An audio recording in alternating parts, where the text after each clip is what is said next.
Oh, there you are. Hey, what's up, y'all? Welcome back to another one, y'all. Danielson Gaming, Meet the Gamer.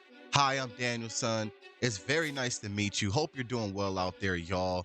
Today we got another Meet the Gamer. Yes, another one. Yes. What the heck is going on with video game prices? I've been seeing some things out there. Game prices are going crazy. But let's get right into the video. Video game pricing. Look, it's something that some of us, admittedly, don't quite talk about enough, but it has been in the news quite a bit. I'm Jake, and I want to dive into this a little bit, just some personal opinion. So, in the US, during the rise of PS5 and Xbox Series X, US game prices saw a rise of an average $60 to $70. Yes, yes. I remember buying games just recently, and we're talking about 69, 59.99, 40. I mean, the games that like GTA 5, that was a $60 game, $50 game. The Call of Duties, that was $55 game. Okay, okay.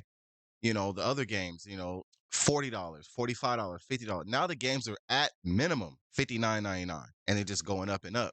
So now is that something that you guys been paying attention to? Because if the console's going to cost X amount, then the games should not cost as much as the console costs, basically, right?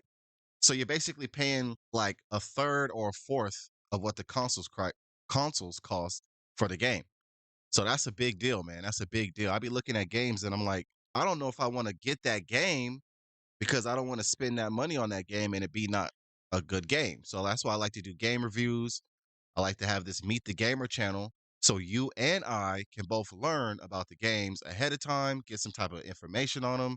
Let's see what we got, y'all. Let's go back a second. I just wanted to say that real quick. X, US game prices saw a rise of an average $60 to $70. Also in the news, like 2 years ago, the Capcom president said game prices are too low, citing production costs and the market environments. Also, with how massive GTA 6 is, if you're online, you've probably seen a lot of people speculating that that game could cost something like $100. Chaos. More recently, Nintendo turned heads by being the first to officially push video game prices up, with headlining games like the new Mario Kart for Nintendo Switch 2 costing 80. That's it right there. That's the one that shocked me. And that's the digital copy. I don't know if the digital copy and the hard copy make a difference, but this was just June 5th, 2025. And they said, you know what? We're charging 80. What comes with this game that it has to be $80, right? The equipment, the materials to make the consoles going up, everything's going up. We get that. So we all have to do our part in making sure that we're increasing in our learning and our skills to be able to keep up with the growing markets. So if they charge us 80, they got to make it worth it. But then is it worth it when you can get another game for less, or you can play something else or do something else, right? So we don't want to have the gaming community die out just because we can't get the games that we want to get right away, That sometimes kills the interest of the game. US dollars. And again, we're just talking about US prices here for context. That's where we are here. Other territories often have it even worse, with Nintendo being the first to seemingly open the door, open the floodgates to $80. There's an expectation in the gaming world that this is going to become the new norm. It always feels like that, right? Like one of the big head companies does one thing and all the other big companies follow close behind to, Right, reap the same benefits. It always right. feels like that, right? In these types of industries like entertainment. Oh, yo, a side note, have you guys played Mario Kart World? Is it worth the $80? Let me know in the comments. Is that game worth the $80? I did not know you could do grinds and all that. I haven't even seen a lot of gameplay of it, honestly. $80 made me just look the other way. Movie tickets, CDs, games, it feels like prices are always relatively the same across the board, at least at launch or first release. Video games were $60 for a long time. Then they Yes. cost $70. And now they Yes. might cost $80. Yep. I don't Yep. like games costing $80. I know the history of game prices too, man. Like, they've been expensive. In the early days, they were really expensive. But this time Whoa. around, I think things are different. Consumers $90 for Earthworm Jim on the Super Nintendo? $80 for a Super Nintendo hockey game? technology has grown so far and so much, and there's more gamers now. So, there's people that play games. So you don't have to make it that much if everyone's buying it. They were really expensive. Whatever. But this time around, I think things are different. Consumers are more educated about what exactly they're buying, while on the flip side, they're also more aware of how freaking ginormous and bloated some of these game companies and their productions have become. And they've gotten tired of that. Like, I can understand a lot of the why to this question, but I don't have to agree with it. With high game Yeah. prices, every game purchase feels like life or death, man. Like, that game better be good because I just spent 85 US dollars on it, right? Right. Here's the Right. thing with things that are expensive sometimes outside of video games. A higher price often comes with an expectation of higher quality. Look, I know in Yes. this hellhole world, that's not always the case. Like, I've bought expensive things that are cheaply made and fall apart, but in a perfect world, that's how it works, right? The more something costs, the more it better be worth it. Exactly. That's what I was saying earlier. The more it costs, it better come with it. Now I have to see it. I might have to get a preview. I might have to play a demo or something before I throw down $70 to $80. But if you spend $1 billion on a game development, yeah, you're probably going to make your game $100, $80 to $100 easily. More it's expected that, like, oh, I spent this much on this is pretty nice. And I think there should and probably will be more pressure on games to launch technically sound and fundamentally good. Ubisoft most recently delayed Assassin's Creed Shadows a million times to seemingly get it right. And even if I personally didn't completely love the game, credit where credit's due, it released not as a buggy mess. It was technically solid, it performed well, and it seems to be doing well for them. It's like the companies finally realized they had to keep their thing in the oven. They had to fully cook the bread before they sell you the bread. This comes after a long line of high profile, full price AAA games releasing, and then feeling like unfinished, buggy, glitchy, and sometimes unplayable things.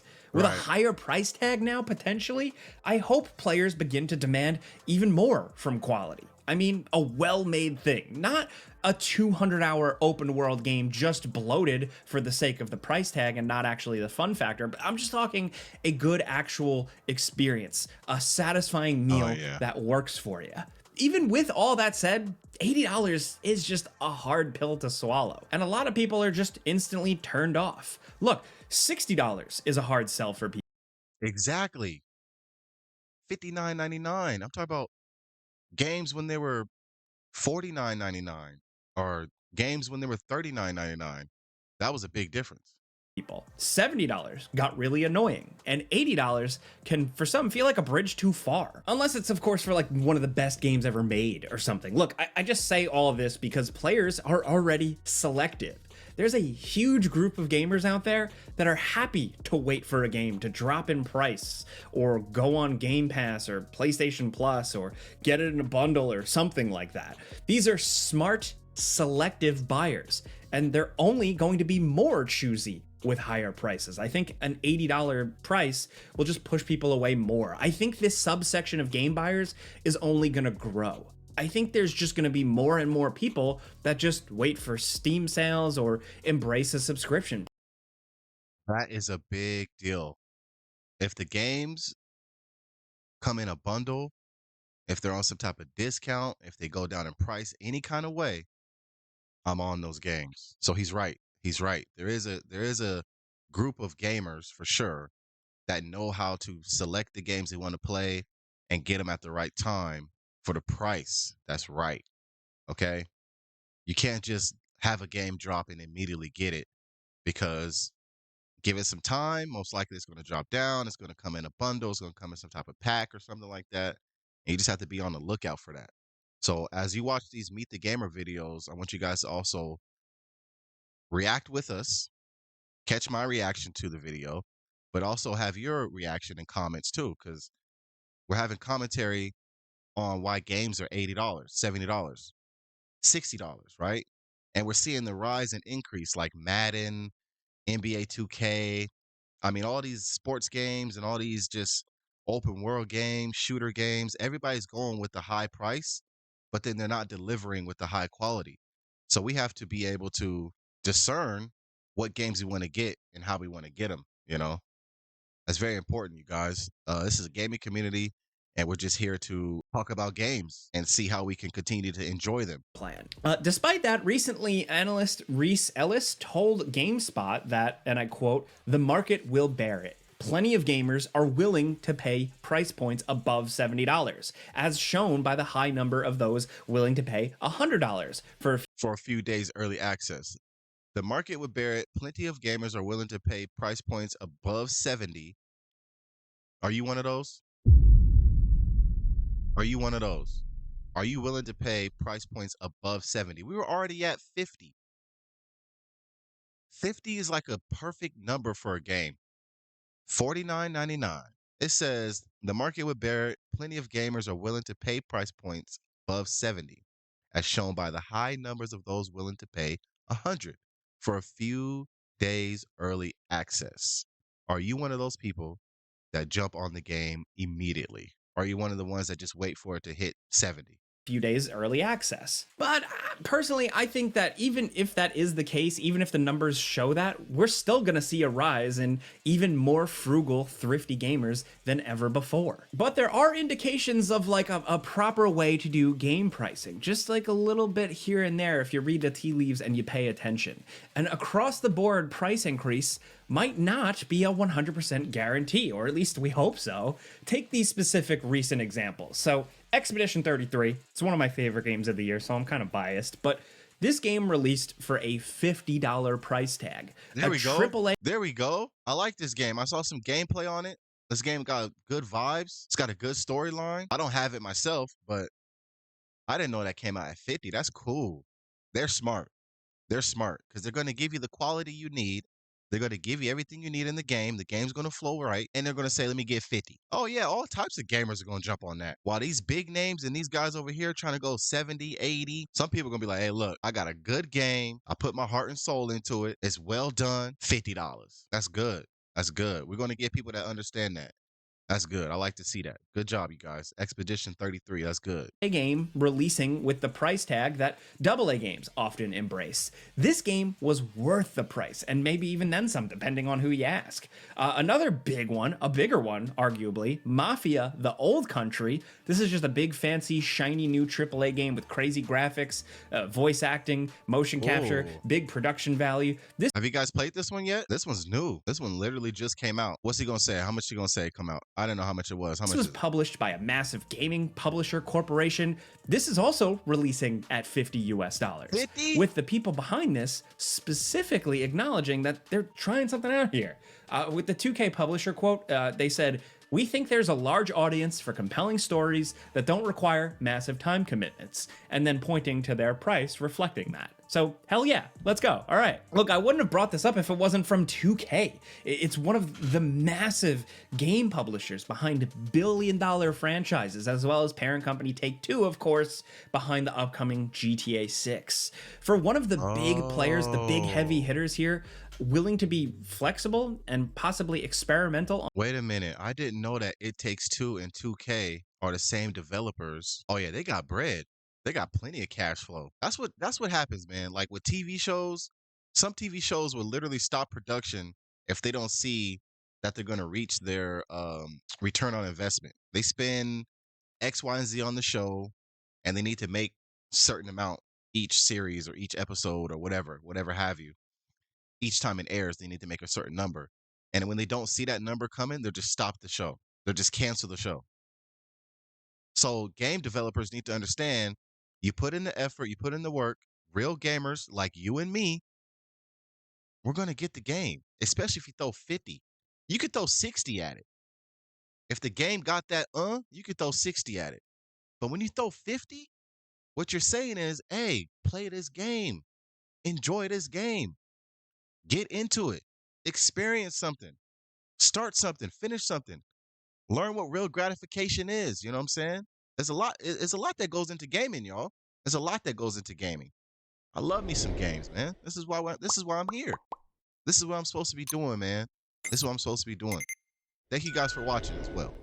On pricing, I hope this isn't a fluke. In the early days, EA has also said here that they aren't yet charging $80 for games, but who knows when that's going to change. It's EA. Look, either way, what we're trying to say here, I know we're only pointing to a few small examples of AAA mixed pricing here, if that's what you want to call it, but I think it could be the start of an interesting shift.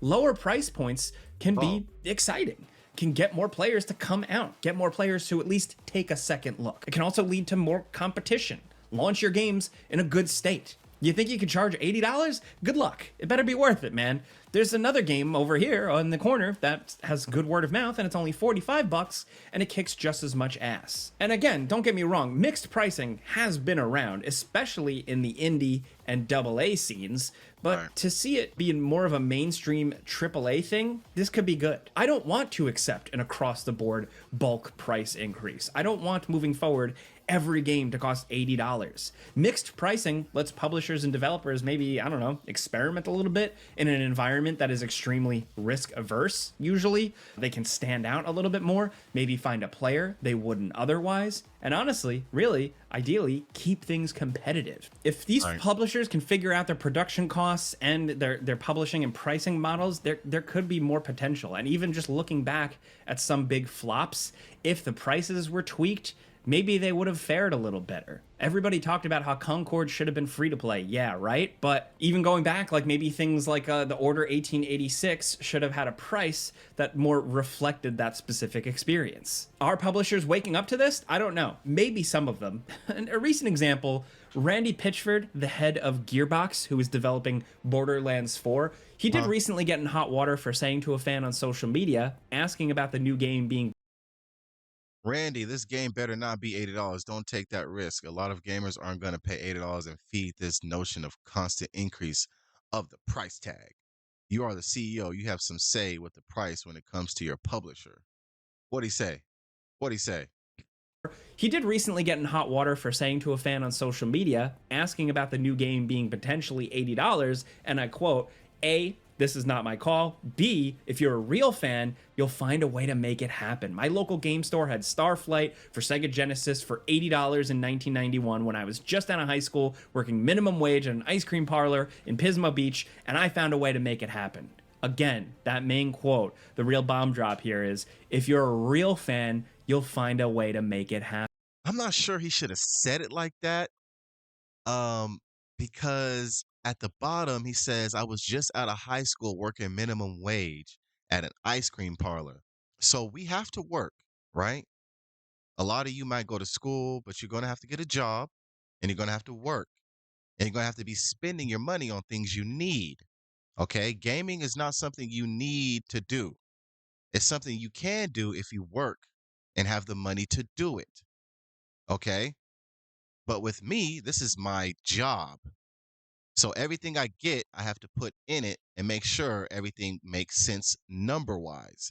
So if the game is $80 and the game flops on my channel, that's a wasted $80. So telling someone if you're a real fan, you'll find a way to make it happen is crazy because the person is a real fan and they have found a way to make it happen and the game sucks.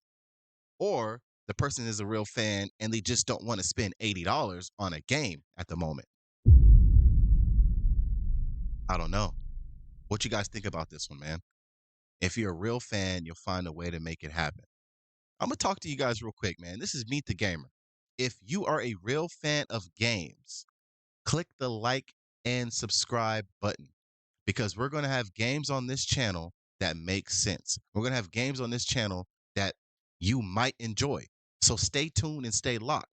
If you're a real fan of gaming, there's no reason why you can't subscribe to the Danielson Gaming channel.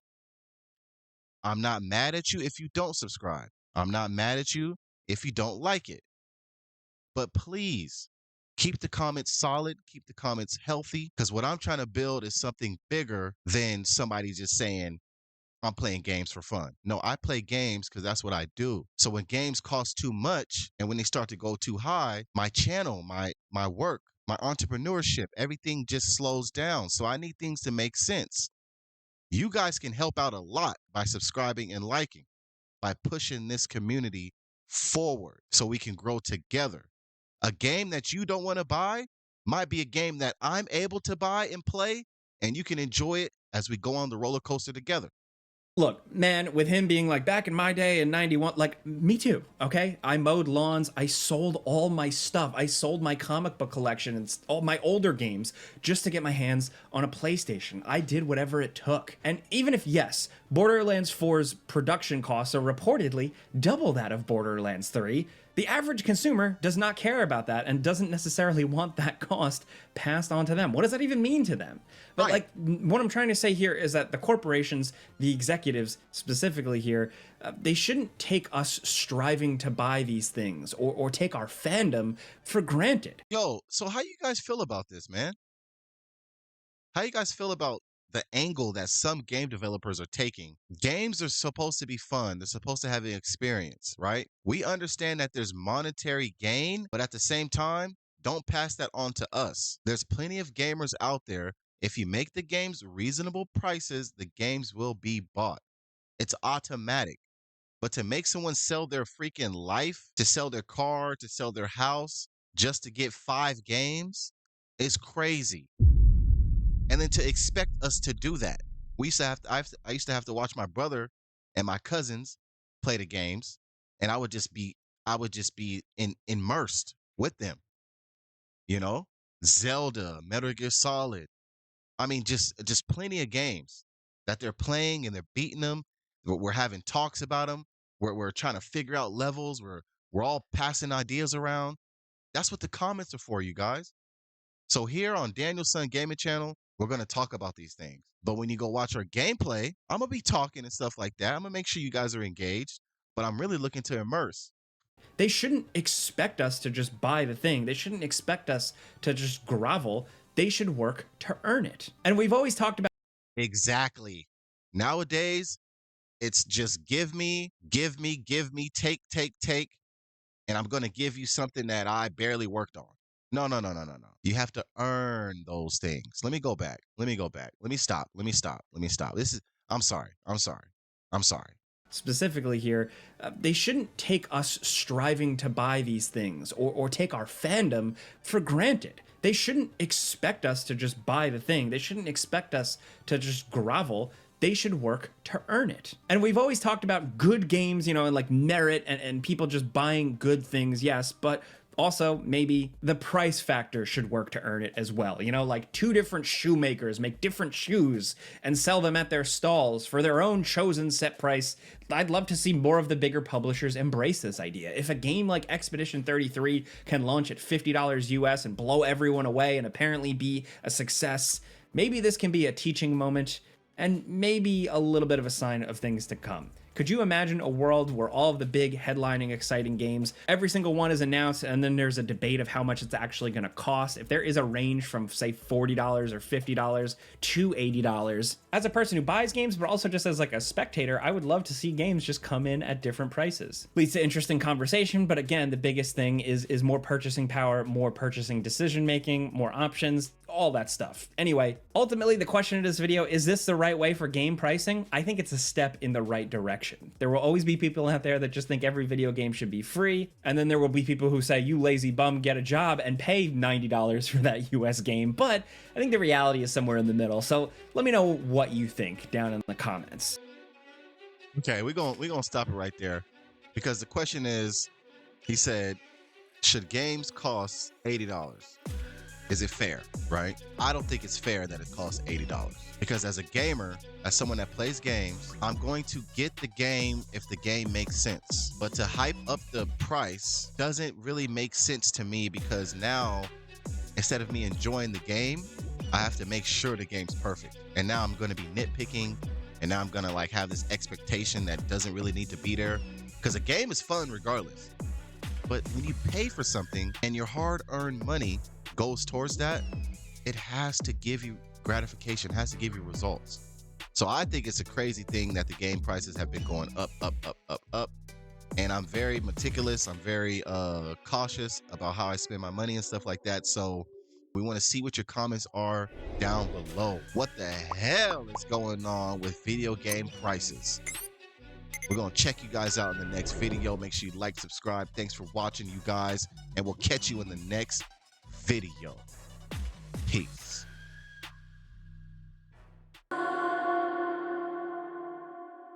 baby, I gotta